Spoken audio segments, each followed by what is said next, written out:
Hi, welcome back. My name's Katrina. Now, this isn't a video about subscription boxes, makeup, skincare, anything like that. I just wanted to give a little bit of update about myself. So, as I said in the video when I talked about losing my daughter and Freddie that I wasn't coping. So, I happened to have an appointment last week with my surgeon who did my bariatric surgery. It was a checkup. And I mentioned then that I was finding things hard. So they have now referred me on for counselling, which is great. So I just thought if anybody was interested about my journey with the bariatric surgery, I might just say a little bit about it. Because when I was going for surgery and I was so nervous and I was looking for information, all I could find was medical opinions by doctors, whatever. I couldn't actually find somebody's own life story about surgery. So I just thought I'd give maybe a little glimpse into what I went through. So just a brief thing. Yeah, I've struggled all my life with my weight. Always have. I've yo-yo dieted. I did this diet. I did that diet. But when I was diagnosed, I think when I was 25 or something, with osteoarthritis and osteoporosis and rheumatoid arthritis. And I was already on crutches from a disability from a child. I won't go into it. So anyway, what happened was that I got more health. The less I could go out with the walking because of the health problems, the more weight I put on. And the more weight I put on, the less I could go out. So it was a vicious circle. So at one stage, I ended up quite heavy and I was practically housebound. So I went to my GP and there is a weight management clinic in Dublin. The one in Ireland is for when you have a medical card, you get all your medical needs, all your operations, all your outpatients, all your doctor's appointments, all your medication free. The only thing we have to pay in Ireland is €2 per item for your prescription. Everything else is covered. So I was attending Dublin then to the weight management clinic. People who are private and had health insurance, they get done down in Cork, let's say. So anyway, I attended the weight management clinic and I was quite big. I was diabetic by this stage as well. And to be honest, when I was diagnosed diabetic, I just added it to the other list of complaints that I had and didn't take it seriously. Katrina was still drinking bottles of Coke. So my sugars were quite high. And because my sugars were quite high, I was left with quite bad neuropathy in the feet. That's nerve damage. So basically now at this stage, I have no feeling in my feet whatsoever. But I have a lot of pain. I have no sensation, that's what I mean. So I was put on a morphine patch and I'm on pregabalin. That's in Ireland it's called Lyrica. It's a nerve painkiller. It helps kill the pain in the nerves. And anyway, so I was attending the weight management clinic and I was attending for years. And the problem here in this country is that weight loss surgery is years behind any other country like the UK and America. There is one clinic, one hospital in Ireland that does it for the medical card patients. So anyway, this surgeon was doing the operations in a certain hospital in Ireland, but there was only one bariatric bed available for his clinic. Now that is absolutely disgusting when there's 3.5 million people in this country and there's one bed for medical card patients. I couldn't tell you how many for private, I don't know. But I just know for medical card. Bariatric surgery, and of course it's a bariatric bed because it has to be a certain bed, to hold people who are overweight and morbidly. Well, I was a morbidly obese, I will say that out straight. You can't sleep in a normal bed, a hospital bed, you just can't. You need a bariatric bed. But it meant that any time there was, because there's a chronic bed shortage in this country, and I'm sure it's the same, and I can't speak for the UK, I just know here the health service is in quite a crisis. So for years, any time there was any kind of, there were shortage of beds or anything, that bed was taken for normal hospital, operations, day wards, surgical wards, whatever. So it meant that anybody that was waiting for the surgery was bumped off the list again. I waited 12 years in this country for my surgery. I know for a fact people have died in this country waiting for that surgery. It's absolutely shocking. And yeah, people might say, oh, well, you've got to that situation yourselves, blah, blah, blah. Yeah, I understand that. Yeah, I will admit, yeah. But it's an addiction. Some people have a food addiction. Some people have alcohol addiction. Some people are addicted to drugs. We're no different. I was addicted to food. I can't even say that word, addicted to food. I said that funny, didn't I? But we're blamed for it. You know what I mean? It is a horrible blame culture and the horrible fat shaming culture, do you know? But instead of trying to say, well, what has caused that person to get to that situation? I won't go into details, but there was a situation that caused me to overeat. To comfort me. It was comfort eating, basically. But anyway, so when I got to a certain weight and I was waiting for my surgery and my health was getting worse and I was attending the clinic, and I'm a kind of all or nothing kind of person. For example, if I opened a packet of biscuits, I'd eat the whole packet. Yeah, I know that sounds terrible, doesn't it? But I'm honest. Anybody who's a food addict will tell you that. I suffered with eating disorder for years, bulimia. Do you know? You swap one thing for another. And I'll get into that in a minute. So anyway, where I had no choice because I was basically housebound at that time, and it was hard trying to keep to a diet because the minute you go onto a diet, in fact nowadays they tell you not to use the word diet, it's used the word healthy eating lifestyle. So you change it around, but when you use the word diet, your brain automatically goes, oh, we're going to start thinking about food. So when you're on a diet, you're sitting there going, oh, God, I'm hungry. God, I'm starving. God, I could eat this. God, I want this. I want that. So the more you deprive yourself and go on a diet, the more your brain thinks food. It's the same way when you go on a starvation diet, your body shuts down to protect its organs, and whenever you start eating again, you might have lost weight, but the minute you start eating again, your body will store that automatically as fat, just in case there's another starvation period later on. So starvation diets don't work. So what I done was, I went on a meal replacement diet at the start before my surgery. I won't say where I was at the start and I won't say where I was at the end because it's quite embarrassing for me still. And if anybody's watching this video later on and they start using the words fatty or whatever, I'd be mortified because it's not easy to admit, you have a problem. But anyway, I decided to do the meal replacement shakes and I used Slim Fast. Now Slim Fast gets a bit of bad stick. Oh, I've lost the weight on it, and then as soon as I start eating again, I put it back on. You didn't put it back on because you started eating again. You put it back on because your bad habits started again. I lost, are you waiting for this? 13 stone on weight on shakes. And I kept it off for 8 years. Because when you're on the shakes, I allowed myself one dinner every Sunday. Like boiled chicken, vegetables, little bit of it, maybe one potato, gravy.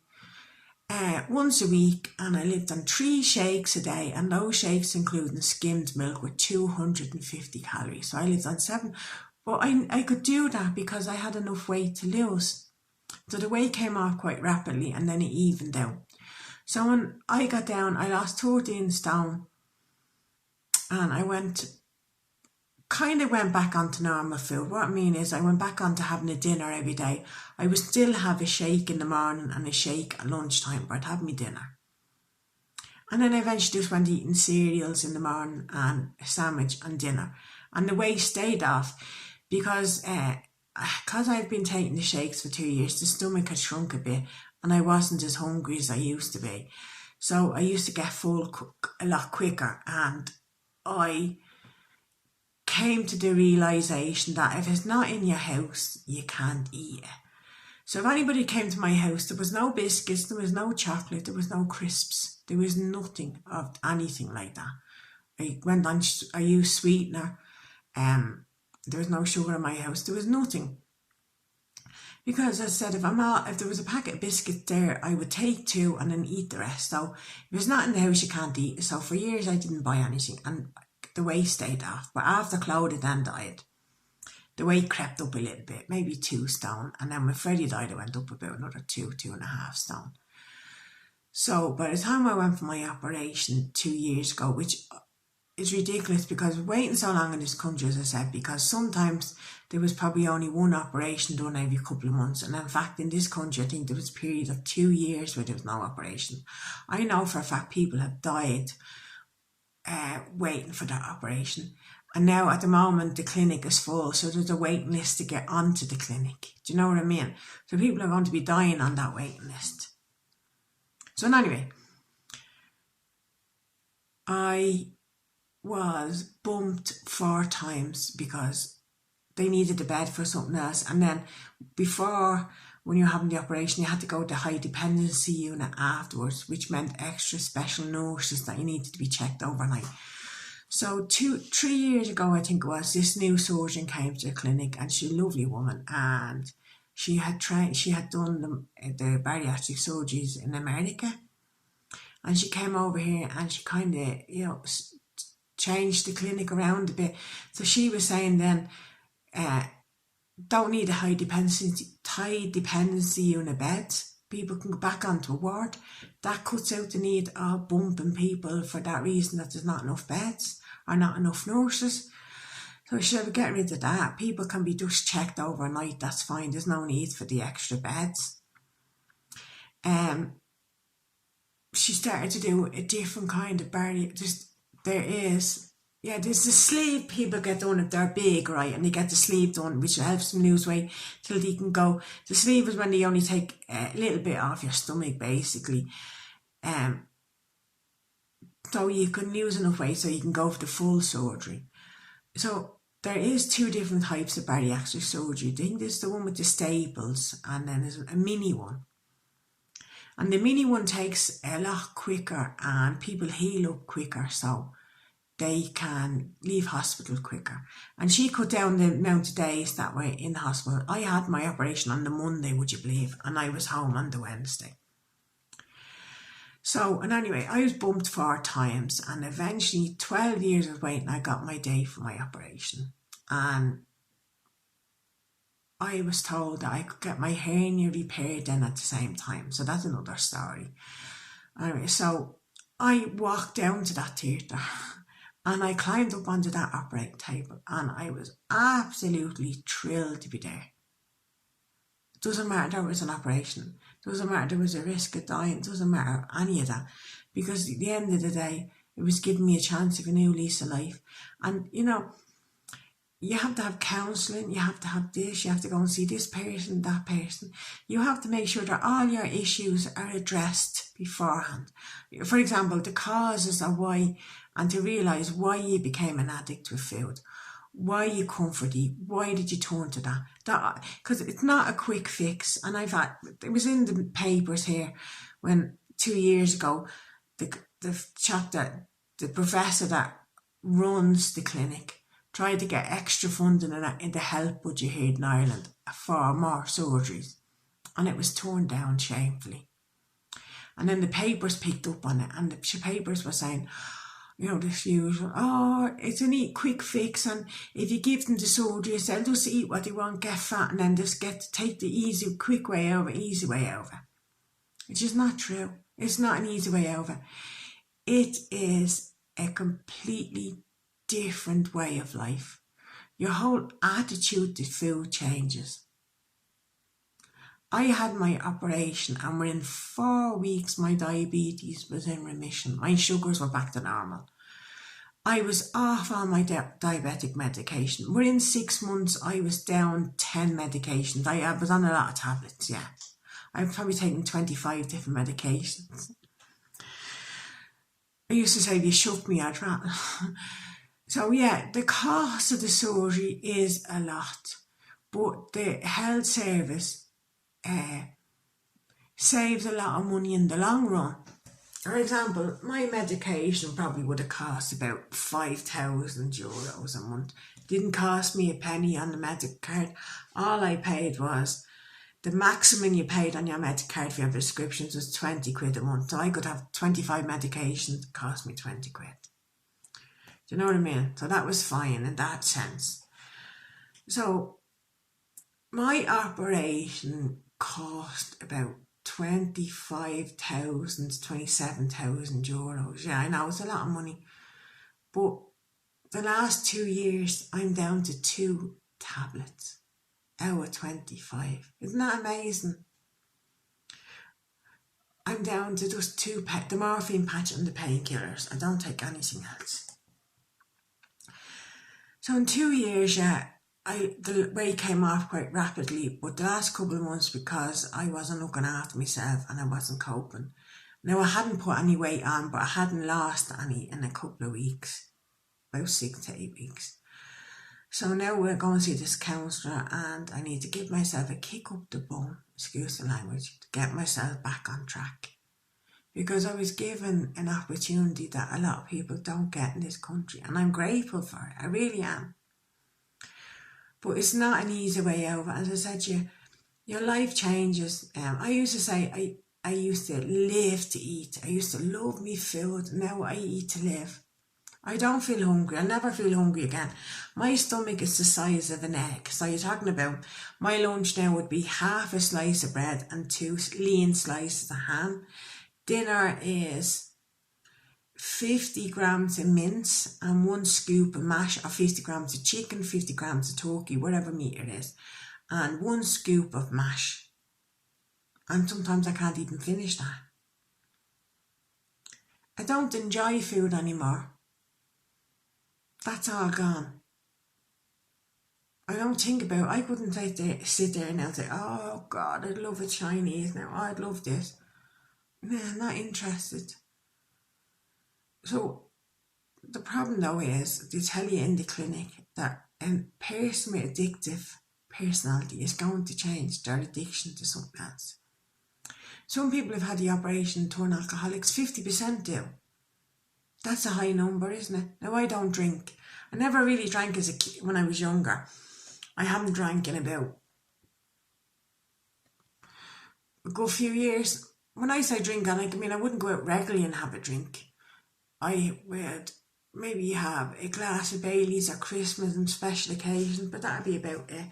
So I haven't had an alcoholic drink in 2 years. You can drink now about a year after, but it's so long since I had it, I can't be bothered. I would probably get drunk a lot quicker. On a cheap day, half a glass of wine and a kid's meal would do me. And I can't even do them at the same time. You can't eat or drink at the same time. So there's regimented rules, you know. So if I eat, I can't drink for 30 minutes, even though I'm thirsty. I can only drink 100 mils of water, I think, and I sip all day. I have to get 2 litres of water in a day, which is hard. Because I can't eat or drink 30 minutes running between each other. Do you know what I'm saying? But as I never feel hungry again, food doesn't interest me. I have no interest. Now I can cook it. I could live on cereal, I suppose. I'm on B12 injections, I'm on multivitamin tablets, and I'm on iron tablets for life. Because I'll never get enough food, nutrients through what I eat, because I eat so little. And what happens with the bariatric surgery is they bypass your stomach completely and most of your bowel. So they make you a little stomach under your rib cage. That's where my stomach is now, under my rib cage here. And because they bypass most of your bowel, food doesn't stay in your stomach very long. So if I eat, food stays for about now I'm not being vulgar or rude or anything, it's just basic scientific facts. The less you eat, less chance you have of putting on weight. It doesn't stay in your system long enough. So even if I was to cheat and eat something like chocolate or whatever, right? Because it doesn't stay in your body long enough to absorb all the nutrients or all the sugar or whatever, that's 2 ways of it losing weight. less amount and less time in your stomach. That's the two. And the third one is the most horrible one ever. It's called dumping syndrome. And what that simply just means is that if I eat something that I shouldn't, like I cheat, or maybe have chocolate, or maybe too much food, you get kind of a little warning sign, you get a little niggle in your stomach, and you stop eating then. Doesn't matter that you have 3 spoons of food in front of you, you stop eating then. Because if you eat another spoonful and you become overfull, oh my God, that pain is horrendous, and it will stay with you for hours. You'll be rolling around in pain, so it's not worth it. But then you can also get dizzy and nausea now, and some people do throw up. Now, thankfully I've never suffered with it. Except once, I ate something that I thought was low in fat and it wasn't, had butter in it, and I was like I was drunk. I was slurring my words and I was staggering. So that's what it's like. So this dumping syndrome, less food, less time in your bowel, which is the 3 ways that helps you lose weight. Is it worth it? Yes, it is. Because I've no diabetes. More weight I lose, the more able I am to get around. I'm still on my crutches, but it means I can walk further than I could have done 3 years ago. So listen, any questions or anything you want to know, just drop it below in the comments and I will answer anything. I don't mind. I think somebody said to me, I tell you anybody anything, I have no filter, I don't care. I have no shame. Do you know what I mean? I'll tell you I was struggling. I'll tell you that most people don't say the bariatric surgery. I just thought I'd do this video and give somebody's insight who's had the operation, because I would have liked them to know stuff before I had the operation, because I wasn't told. But I was to give the choice now, I would still go ahead and have the operation, knowing what I know now. Because tell you what, when I came around from that surgery and I felt like a horse had kicked me in the stomach, and I was debating then whether it was worth the pain, and can tell you now it is. That's why you get to counselling, you have to get your head straight. So as I said, people, I know I've probably waffled on, but I said, people who are addicted to food, go ahead and be addicted. Alcoholics, gambling, some people are spending. That's me. Katrina swapped her food addiction for beauty and makeup and skincare and handbags and cosmetics bags and candles. You name it, Katrina has it. Let's think about it. I gave up smoking 3 years ago because I'm COPD, and I knew I needed to be off the smoke because they wouldn't operate on me if I was still smoking. So I don't smoke, I don't drink. I don't eat chocolate, I don't eat goodies. I could live on about €20 a week would do me for food. You know what I mean? So what else am I going to spend my money on? So listen, thanks very much for watching, and if it's not something you're interested in, I'm sorry, but I just thought I'd put up my perspective of the operation. You know what I mean? So listen, thanks very much for watching and take care.